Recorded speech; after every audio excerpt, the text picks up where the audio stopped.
একটি ছোট গ্রামে ছিল সুবর্ণপুর উচ্চ বিদ্যালয়। সেই স্কুলে নতুন শিক্ষক হিসেবে যোগ দিলেন অনিরুদ্ধ স্যার। তিনি শুধু বই পড়াতেন না, ছাত্রদের ভালো মানুষ হওয়ার শিক্ষাও দিতেন। ক্লাসে ছিল এক ছাত্র, নাম তার রোহিত। সে বুদ্ধিমান ছিল, কিন্তু পড়াশোনায় মন দিত না। সারাদিন মোবাইল গেম খেলতো আর হোমওয়ার্ক তো করতই না।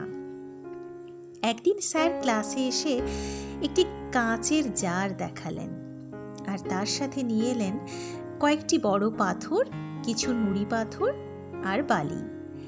স্যার প্রথমে বড় পাথরগুলো জারে ভরলেন, তারপর জিজ্ঞেস করলেন, জারটি কি ভরে গেছে? সবাই বলল হ্যাঁ। তারপর স্যার নুড়ি পাথর ঢাললেন, সেগুলো বড় পাথরের ফাঁকে ফাঁকে ঢুকে গেল। আবার জিজ্ঞেস করলেন, এখন কি ভরে গেছে? কিছু ছাত্র বলল না। তারপর স্যার বালি ঢাললেন, বালি সব ফাঁকা জায়গা পূরণ করে দিল। স্যার বললেন, এই জারটি তোমাদের জীবনের মতো। বড় পাথর হলো পড়াশোনা, পরিবার, স্বাস্থ্য এবং চরিত্র।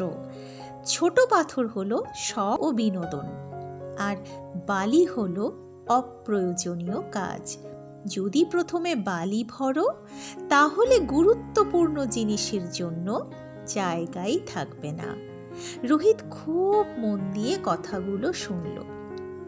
সেদিন বাড়ি ফিরে সে নিজের সময়ের হিসাব করল। বুঝতে পারল যে সে বেশিরভাগ সময়ই নষ্ট করছে। পরের দিন থেকে সে একটি সময়সূচি বানালো। সকালে পড়াশোনা, বিকালে খেলাধুলো আর রাতে পুনরাবৃত্তি। কয়েক মাস পর পরীক্ষার ফল বের হলো। রোহিত আগের তুলনায় অনেক ভালো নম্বর পেল, কিন্তু তার চেয়েও বড় বিষয় হলো সে নিয়মানুবর্তী হয়ে উঠল। একদিন স্যার তাকে জিজ্ঞেস করলেন, রোহিত, তোমার সাফল্যের রহস্য কি?